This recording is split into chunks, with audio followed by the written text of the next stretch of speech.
หลายสงพี่น้องผู้บันแห้งสื่อข่าวแซนมีเดียเขาดังเสียงนะคะเนาะเมื่อในก่อนแม่นยาในวันที่30เดือนธันวาคม2525นะครับตอนด่านได้การข่าวค่ะตอนได้ก่อเดี่ยวตั้งข่าวเงาเกี่ยวกับเรื่องเงาเงินปิดุจิตแสงแก้วอันยามกึกปืน SPP นั้นไล่ถอยบันซึกเก่ากลาง MND เขากว่าเยาะนะครับเดี๋ยวตั้งข่าวเงาในเสียวก็มาผักตอนปันพี่น้องเขากว่านะครับเงางุนปิรุจิตแสงแก้วอันยามกึกปืน SPP มานั้นอิงเนอซึกแขเกากลางแค้นซึกเขาปืนตีหลอดึกในวันที่29เดือนธันวาคมและยามไว้วันหมอก4โมงปานนั้นจุมซึกปิรุจิตไล่ถอยถอนออกตับปั่นหมดเหี่ยวในเขาปิรุจิตแสงแก้วอันเจ้าแสงหานอ่อนหัวไว้หมอกแห้งก้นปากปลายนั้นไล่ถอนออกปืนตีหมดเหี่ยวเลยอ่อนกันก่ออยู่เศร้าซ่อนตัวไว้ในวันพองก่ออยู่ไว้ตั้งหน้าต้องพองและอยู่ดังค่าเขียวพองกุมเนปืนตีลาดเนี่ยหนังไหนย้ำเดี๋ยวได้กอตีเงาเงินแสงแก้วนั้นเปลี่ยนซึกแขเกากลางเขากว่าหมดเดียวปิดุจิตซึกได้อ่ำมีเสียก็ยาวค่ะเขาเจ้าแห้งว่าอ้วยลีในนาแลหม้อเปิ้นมาลืบก็เลยถอนปันอ้วยลีเขายาวกำไม่ได้กนมเนปืนติลาดในหนังไหนดีปังตึกนั้นซึกเกากลางเลยตาย2ก็หมัดเจ็บก็มีว่าในเสียตะนั่นได้ก็อ่ำเลยหุจอมแต่ต้อนะครับซึกเกากลางเขาในเจมบย่ำกลางนาในมาลืบซึกได้เสื่อนอยู่ไว้จอมน้ำมะ2เกซึ่งนั้นเสียและย่ำไว้วันไหนแถมแห้ซึกมาอยู่จอม2เกเหรียญตีวันจ้างซึ่งในมีหมอกเข่งป้ายในค่ะซึกได้เฮาซ้ำอยู่จอมต้นห้าวสันลอยคิมห้อมวันซึ่งนั้นแหละก้นวันอ่อนกันไม่ใจกูเฮเสียได้เงิงไปออกไว้นะคะจุมซึกปิดุจิตแสงแก้วในเมื่อปี1989นั้นได้กึดตึกกันตั้งรับซึกมันเสียแล้วเพราะนั้นโคเป่าเป็นจอมหันลอยเมาถึงมาในปี1920จังแดกลายเฮ็ดเป็นจุมซึกปิดุจิตผัดออก SPP SSA กว่าว่านั้นก็ SPP SSA จังมักมันเงางุ้นไว้เป็นตีวันให้ต่อถึงวันมื้อไหนนะครับเอาคันนี้ก็เป็นรองอันซึกเก่ากลางนะครับเนาะแถมแห้งซึกมิบ SPP แกวมกาฮอหรือปาตับซึกแสงแก้วนะครับเนาะอันเป็นปิดุจิตแสงแก้วนั่นเหมือนกันนะครับสืบสิแนวข่าวขึ้นมาถ่อมด้วยข่าวเงาเกี่ยวกับไปลองกุนเมืองลืมตัวกว่าเนื้อกัดลงเซนวิย้อนซึกเกากลางลืบออกกัดนะครับเนื้อหางเลินเอเปิดในซึกเกากลางเอ็มเอ็นตีกว่าลืบก้นขายกุนและพักเยนางเขียวออกกัดเฮ็ดให้ก้นขายกัดก้อนหนึ่งตกจากกูเฮเซและลืมตัวกว่าที่เนื้อกัดลงเว้งเซนวิจึงใต้ประทองในเขาไว้หลังซึ่งมันเอาเครื่องบินปล่อยหมักใส่ตีกัดลงเว้งเซนวิอันมีที่เนื้อกลางเว้งนั้นยาวซึกเกากลางอ่ำมนเมฆมันขึ้นกัดลงให้ก้นเมืองได้ก้างง่ายขายดีแลกุนเมืองไล่ปลายขายโคกุนและพักเขียวหิม2ผักคางตั้งลงเวียงเซนวีหมู่เจเนอกลางเวียงลงเซนวีนั่นเองครับซึ่งเก่ากลางเขามีแผนการและยังอันเจิงหือตาจัดการปื้นตีการลง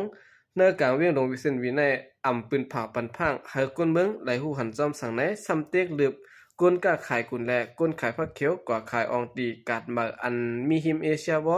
เอิงปังโลนั่นไหนกุนเมืองเซนวีก้อนหนึ่งหลัดในหนังไหนการมาเตียนเขาใจกว่าขายนั้นมันไก่ไหนค่ะเย้าก็อ่ำขายดีค่ะเขาซ้ำปลายปึดปางต่อปางล่องไว้จอมเลิกกัดนั่นก่อนเขากระห้องขายด้านขายก็เขาย้อนน้ำแห้งหนาค่ะเฮาขำมีเงินตาสายปันเขาคารุดีกัดก่อลงในซ้ำเฮาป้อมีตีอยู่เฮาไปอยู่เสียมปึงยาวรู้เนื้อในเขามาลืบก้นเจออันนำย่อมกว่าขายดีกัดเหมือนนั้นขึ้นนั่นขนาดซ้ำปากองปากกลางเฮแลใส่โคซึกเตรียมจุ่มเฮคือใส่5ใส่เปื้อนและนายอันขายกุนก้อนหนึ่งลูกเสือโกเฮซัมปอเป็นร่มกว่าและป้อนไหลเอากว่าขึ้นห้องยาไว้ย้อนสังเขาอำเคยบันขายตีกัดแน่เขาอำซับแรงในลีคารุในค่ะลงอันซึกเกากลางเอเมนเตเตคากนเมืองค่ายกว่าขายผักเขียวตั้งกุนเจอในแต่โฮลันเอเปิดในมาสิและกนเมืองกำพองอำพร้อมจอมและเฮ็ดให้กนเมืองตั้งซึกเกากลางมีปัญหากันมาหลายรองในค่ะเดซเบอร์แผนการอย่างซึก102เจดันเสร็จและซึกเกากลางเอเมนเตกุมกำเลยเวียงมาในหันต่อถึงยามเดียวกุนเมืองเวียงเซียนวียังไปเจอตือไฟฟ้าไหลนะครับเนาะ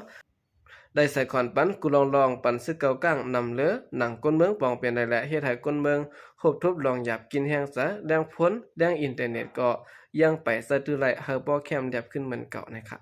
เอาคันนี้ก็เป็นไล่ละสร้างซึกเกากลางเอเมนตีฮอลลิบกุนเมืองตีอัน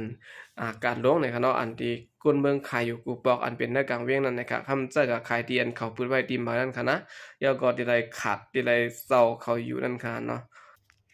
สืบสิแนวข่าวขึ้นมาถ่อมด้วยข่าวเงาเกี่ยวกับไปลองคันดินปุ้นปรุงขึ้นสูงแห้งที่ในเมืองไต้ปัจจานนะครับพองคนเมืองไต้ปัจจานโหลปกป้องขึ้นเฮินเยเจือนร่วมก้อยย้อนแผ่นดินไว้อยู่ในกาคันดินปุ้นซ้ำปรุงขึ้นสูงและเฮ็ดให้คนเมืองอยากพึ่กินใจนะครับ มื่อก่อนคันดินปุ้นตีเวงตนที่1ถงในเตมีอยู่หมอก 20,000 เปียย่ำเดียวในคาราง1เหรียญในปุ้งขึ้นสูงถึง 34,000 ถึง 35,000 เฮงเปียเยาะนะครับก้นคันดินปุ้นตีเวงตนที่รัดกอริดังสีขาวพุทธฮอกเขาว่าตะเลียวกาคันดินปุ้นในอ่ำเนียมค่ะลินปุ้น1ถงใน 30,000 ถึง 34,000 เฮงเปียค่ะอันปอมมันก็นำเขาเงาไล่วันเมืองอ่ำดีจังไหนในก้นอันอยู่แก่กินกลางก็นำนะคะเป็นสังมากก็ก้นเมืองก้อยอันใดขามในแก่มันเนี่ยเขาลินปุนอันยามซื้อขายกันทงซองเหมือนนั้นแต่โหเล่นเอเปมาที่เวงตนที่ลินปุนมิกไม้เอาผ้า1ถง 34,000 เฮงเปียนะครับเนาะอันเป็นมิกไม้อาปาคีนะครับ1ถง 33,000 เฮงเปียและนอแหลง 33,000 เฮงเปียเหมือนกันนะครับย้อนเบอร์เครื่องโคก่อสร้างเฮิรนเยกาคันปรุงเครื่องสูงแลก้นเมืองเจือนยาเพแผ่นดินไว้เจือนยานำท่วมสิแลเฮิรนเยกุ่นปังไว้ซึ่งนั้นตาเดขึ้นเมฆกุมลุมลาเป็นอันหยับพืชติเดนะครับเมื่อหนังในก็หนังเก่าในคณะที่นั่นหนอง5ยาซึ่งได้ปอจานก็ลินปุนและไม่โปกตาเดก่อสร้างเฮิรนเยในกาคันกึ่งกลางปรุงขึ้นสูงแห้งเตะๆนะครับนายยิ่งก้นวันตองโปกี้เจเวงภายคุณรัดก็ได้ดังสื่อข่าวว่าตัวเหลียวในอำจากาขันโคกุ่นกินย่ำก้วยขึ้นอำจากาขันโคของจัดดึนเฮือนเยป้าเสียมโคของก่อสร้างส่วนในก็กาแห้งอย่างมากนะครับไม่ปลูก1แลม 12,000 เฮงเปียในตั้งไปป้ากาจางแห้งก้นค่ะลูกก่อนค่ะเพราะว่าซื้อใจอันลีมันก็ได้ไม่ใจค่ะเลือนปนมาในก้อยลินปุ้นขาดกว่าหาเสื่อมเลยค่ะกำหนึ่งพ่องไรขึ้นก็หิมกันซื้อกาขันก็ปรุงขึ้นเจิงในเย้าค่ะว่าไหนเมื่อหนังในตีเว้งอย่างงานจึงได้ปอดจานก็ย้อนกาขันดินปุนปรุงขึ้นสูงแห้งแลตาเดเมฆก็สร้างปกป้องขึ้นวัดว่าผ่าเสืออันได้ลูกก่อยกว่านั้นได้ย่างหรือไว้กำหนึ่งในค่ะเนาะเดือเสไลทบลองอย่าผืดลินปุนอำกลุ่มทนเสไลไลซื้อกาขันใหญ่ยาวปอเตซื้อลินปุนเฮากดทัดลิลีย้อนบ่มีป้าอันปอมมันไหนเสาหันขายลินปุนลัดในหนังไหน